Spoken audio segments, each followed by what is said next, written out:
পঞ্চম শ্রেণীর প্রিয় শিক্ষার্থীরা, আজ আমি তোমাদের কাছে আসন্ন ফার্স্ট সামেটিভ ইভ্যালুয়েশনে অঙ্কের ওপর একটা ৪৫ মিনিট ব্যাপী ২০ নম্বরের একটা মডেল কোশ্চেন পেপার উত্তর সহ আলোচনা করছি। তোমরা ভালো করে দেখো এবং অঙ্কগুলো খাতায় নোট করো, বোঝার চেষ্টা করো। তাহলে শুরু করি। প্রথমেই বলি, এখানে নম্বরের ডিস্ট্রিবিউশন বিভিন্ন ক্ষেত্রে বিভিন্ন রকমভাবে করা হয়। আমি যেটা দেখাচ্ছি এখানে হচ্ছে ১ নম্বরের ৩টে প্রশ্ন আছে, সঠিক উত্তর নির্বাচন করো বা মাল্টিপল চয়েস কোয়েশ্চেন। কী কী বলেছে ৩টে প্রশ্ন দেখো। এখানে ৩-এর জায়গায় কেউ ৪টেও দিতে পারে, যে যেভাবে দিক না কেন মোট নম্বর হবে ২০। এখানে যেটা বলছি ৩টে এমসিকিউ প্রশ্ন আছে, বহু বিকল্প ভিত্তিক প্রশ্ন। দেখো এখানে বলেছে ১২৮ ঘন্টা কত দিন হবে? ৮ দিন, ৭ দিন, ৯ দিন, কোনোটিই নয়। তোমরা নিশ্চয়ই বুঝতে পারছো যে ২৪ ঘন্টায় একদিন হয়, তাহলে একে যদি ২৪ দিয়ে আমি ভাগ করি তাহলে দেখবে ৭ আসছে। ৭ ইন্টু ২৪ মানে ১২৮, সুতরাং ৭ দিন হবে। নেক্সট প্রশ্নটা খুবই বুদ্ধিদীপ্ত প্রশ্ন। ৫২০৩ ৫২০৩ সংখ্যাটিতে শূন্যর স্থানীয় মান কত? এখানে দেখো সবাই কিন্তু ভুল করবে ১০ ১০০ দিতে। ভুলটা কোথায় হবে? এখানে দেখো অবস্থান কিন্তু দশক স্থানীয় অঙ্ক, কারণ তোমরা দেখতে পাচ্ছ একক, দশক, শতক, হাজার, সুতরাং শূন্যর অবস্থান হচ্ছে দশক স্থানীয় অঙ্কে। কিন্তু স্থানীয় মান যদি হয় তাহলে এখানে ০ ইন্টু ১০, যেহেতু দশক স্থানীয় অঙ্কে শূন্যটা আছে তাহলে ০ ইন্টু ১০ সমান ০ হবে, সুতরাং স্থানীয় মান হবে ০। এখানে তাহলে ০ বসাতে হবে। নেক্সট কি বলেছে, এটাও খুব ভালো প্রশ্ন। এক অযুত অঙ্কে লিখলে একের ০ বসবে ৩টে, ৪টি, ৫টি, ৭টি। তাহলে আমি লিখি এগুলো একক, দশক, শতক, হাজার, অযুত। তাহলে ০ ০ ০, যেহেতু এখানে অযুতের ঘরে ১ লেখা হচ্ছে, এখানে এক অযুত অঙ্কে লিখলে তাহলে অযুত অঙ্কে ১ লেখা হচ্ছে, তাহলে এইটাই হয়ে যাচ্ছে কত? একের পিছনে ৪টে ০, সুতরাং একের পর ০ বসবে, এখানে হবে ৪টি। তাহলে আশা করি তোমরা বুঝতে পারছো। এবার দেখো শূন্যস্থান পূরণ করো, এরকম ধরনের প্রশ্ন এখানে ৩টে দেওয়া আছে। এটাও খুব ভালো প্রশ্ন। কোনো সংখ্যার গুণিতকের সংখ্যা অসীম, সসীম না অসীম হবে? তোমরা গুণিতক সংখ্যা নিশ্চয়ই জানো।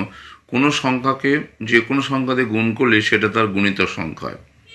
ধরো ৪, ৪কে ২ দিয়ে গুণ করলে ৮ গুণিতক সংখ্যা, ৪কে ৯ দিয়ে গুণ করলে ৩৬, সেটাও একটা গুণিতক সংখ্যা। সুতরাং অসংখ্য গুণিতক সংখ্যা হতে পারে কোনো সংখ্যা, সুতরাং অসীম হচ্ছে সঠিক উত্তর হবে। ভাজক ভাগশেষের চেয়ে বড় হবে না ছোট হবে? তোমরা নিশ্চয়ই জানো যে ভাজক ভাগফল ভাগশেষ সম্পর্ক, এটা জানো যে কে কার সঙ্গে গুণ করে কি যোগ করলে ভাজক বা ভাগফল এসে হয়। ভাজ্য মানে কি? ভাজক গুণিতক ভাগফল যোগ ভাগশেষ। তার সেখান থেকে তোমরা লক্ষ্য করে নিশ্চয়ই দেখেছ যে ভাজক ভাগশেষের থেকে সবসময় বড় হবে। দুটো মৌলিক সংখ্যা লসাগু সংখ্যা দুটির গুণফল হয়। তাহলে তোমরা এখান থেকেও তোমরা তাহলে এখানে ৩ নম্বর পেয়ে গেলে, তাহলে ৬-এর মধ্যে আশা করি তোমরা ৬ পেয়ে গেলে। এরপর আমি এসছি নিচের এমসিকিউ এর পর। এবার ধরো অতি সংক্ষিপ্ত প্রশ্ন, নিচের প্রশ্নগুলি সমাধান করে। এখানে ৪টে প্রশ্ন দেওয়া আছে। কি বলেছে দেখা যাক।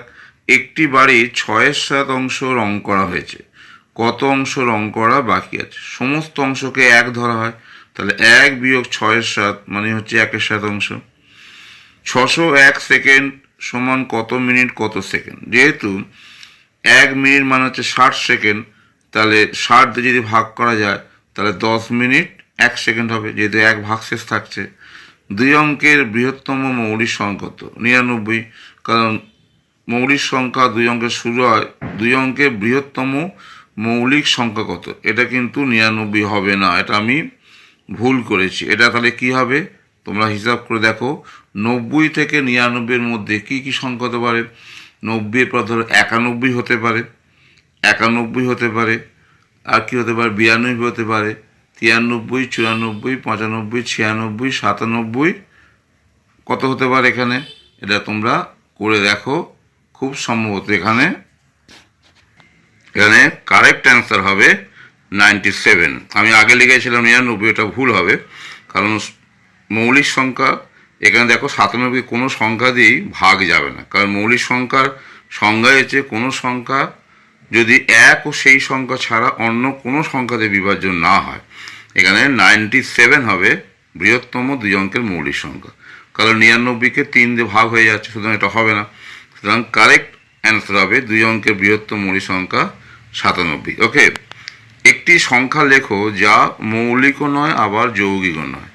এটা হচ্ছে উদাহরণ হচ্ছে 1, কারণ 1 হচ্ছে শুধুমাত্র একটাই সংখ্যা আছে। মৌলিক সংখ্যার সংজ্ঞাই হচ্ছে কোনো সংখ্যা এক ও শেষ, সেখানে একটাই সংখ্যা হচ্ছে, সুতরাং 1 মৌলিকও নয় আবার 1 যৌগিকও নয়। সুতরাং এটাই হচ্ছে সুইটেবল এক্সাম্পল যা মৌলিকও নয় যৌগিকও নয়। ওকে, 4 নম্বর প্রশ্নে আসছি। এখানে দেখো সংক্ষিপ্ত উত্তর দাও, যে কোনো দুটি 2 × 2 4। কি বলেছে? 50,555 দিনে কত বছর, কত মাস, কত দিন হয়? তোমরা নিশ্চয়ই জানো যে 1 বছর মানে হচ্ছে 365 দিন 12 মাস, তাই তো? তাহলে এটা তোমরা যদি হিসাব করে দেখো তাহলে হবে 138 বছর 6 মাস 5 দিন। এটা তোমরা নিজেরা করে চেক করে নাও। নেক্সট বলেছে বিদ্যালয়ের খাবার জলের চৌবাচ্চা 5/8 অংশ জলপূর্ণ ছিল। সারাদিন জলের ব্যবহারের ফলে দিনের শেষে 5/12 অংশ জল আছে। সারা দিনে কত অংশ জল ব্যবহার হয়েছে? তাহলে 5/8 থেকে 5/12 যদি বাদ দাও তাহলে 5/24 অংশ এটাই হয়ে যাবে জল খরচা হয়েছে। কত অংশ জল ব্যবহার হয়েছে বা কত অংশ খরচা হয়েছে। নেক্সট বলেছে দুটি সংখ্যার গসাগু 9 ও লসাগু 108। একটি সংখ্যা 27 হলে অন্য সংখ্যাটি কত? তোমরা নিশ্চয়ই জেনে থাকবে যে দুটি সংখ্যার গুণফল হচ্ছে সংখ্যা দুটির গসাগু গুণিতক লসাগু। এটা খুব একটা ইম্পর্টেন্ট পয়েন্ট। দুটি সংখ্যার গুণফল হচ্ছে সংখ্যা দুটির গসাগু ইন্টু লসাগু। তাহলে একটি সংখ্যা 27 দিয়েছে, তাহলে লসাগু ইন্টু গসাগুকে যদি একটি সংখ্যা 27 দিয়ে ভাগ করা যায় তাহলে অন্য সংখ্যাটি পাওয়া যাবে। তাহলে এখানে কাটাকাটি করে দেখো 27 × 4 হচ্ছে 108, তাহলে 4 × 9 = 36, তাহলে অন্য সংখ্যাটি হবে 36। আশা করি তোমরা এটা বুঝতে পারলে। এবার দেখো 5 নম্বর প্রশ্নে যে নিচের প্রশ্নগুলির সমাধান করো। 3 × 2 দুটো প্রশ্ন দেওয়া আছে, 3 নম্বর করে, 3 × 2 = 6। দেখো পড়ে দেখো কি বলেছে। কাশ্মীর থেকে একটু ট্রাকে করে 120 বাক্স আপেল এসেছে। প্রতিটি বাক্সে 75টি করে আপেল আছে। মোট কতগুলি আপেল এসেছে? তাহলে একটি বাক্সে যদি 75টি আপেল থাকে তাহলে 120টি বাক্সে মানে 120 × 75 অর্থাৎ 9000টি আপেল আছে। তাহলে প্রথম প্রশ্নের উত্তর হয়ে গেল 9000টি আপেল এসেছে। ওই আপেলগুলিতে কয়েকটি ঝুড়িতে রাখা হলো। প্রতিটি ঝুড়িতে 25টি করে আপেল থাকলে কটি ঝুড়ি লাগবে? তাহলে দেখো মোট আপেলের সংখ্যা হচ্ছে 9000। প্রতিটি ঝুড়িতে 25টি আপেল আছে, তাহলে 9000কে যদি 25 দিয়ে ভাগ করা যায় তাহলে ঝুড়ির সংখ্যা নিশ্চিতভাবে হয়ে যাবে 360। ওকে, নেক্সট বা ফাইনাল প্রশ্ন কি বলেছে দেখো। পুঁচু বাড়ি থেকে স্টেশনে যাওয়ার 7/8 অংশ বাসে ও 1/12 অংশ সাইকেলে গেল। পুঁচু বাকি অংশ পথ হেঁটে গেল। পুঁচু মোট কত অংশ বাসে ও সাইকেলে গেল? এটা ছাপার ভুল হয়েছে, গেল কত অংশ হেঁটে গেল।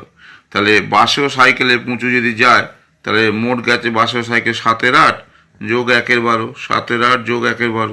এটা যদি লসাগু কত এখানে দেখো 8 আর 12 লসাগু হচ্ছে 4 × 2 = 8, 3 × 4 = 12, তার মানে 24। তাহলে 24 লসাগু, 8 × 3 = 24, 3 × 7 = 21, 12 × 2 = 24 মানে 2 হলো।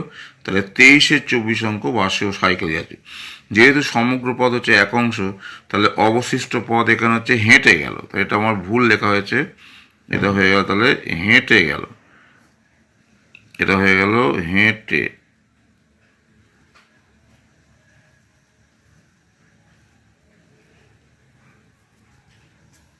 তাহলে দেখো হেঁটে গেল কত অংশ হয়ে যাচ্ছে না 1 - 23/24, তাহলে যাচ্ছে 1/24 অংশ। তাহলে আজকে আমি তোমাদের কাছে 20 নম্বরের 45 সময়ের একটা ফার্স্ট সামেটিভ ইভ্যালুয়েশনে অঙ্কের উপর একটা প্রশ্নোত্তর নিয়ে আলোচনা করলাম। এরকম আরও model question paper with solve as আলোচনা করব। তোমরা আপাতত এটা দেখো, তাহলে আশা করি তোমাদের একটা সম্যক ধারণা হলো। এই অনুযায়ী তোমরা প্র্যাকটিস করো, তাহলে তোমাদের প্রথম যে সামেটিভ ইভ্যালুয়েশন অঙ্কের ওপর তোমরা ভালো করবে এই আশা রাখছি। এই বলে আমি আজকের ভিডিও শেষ করছি।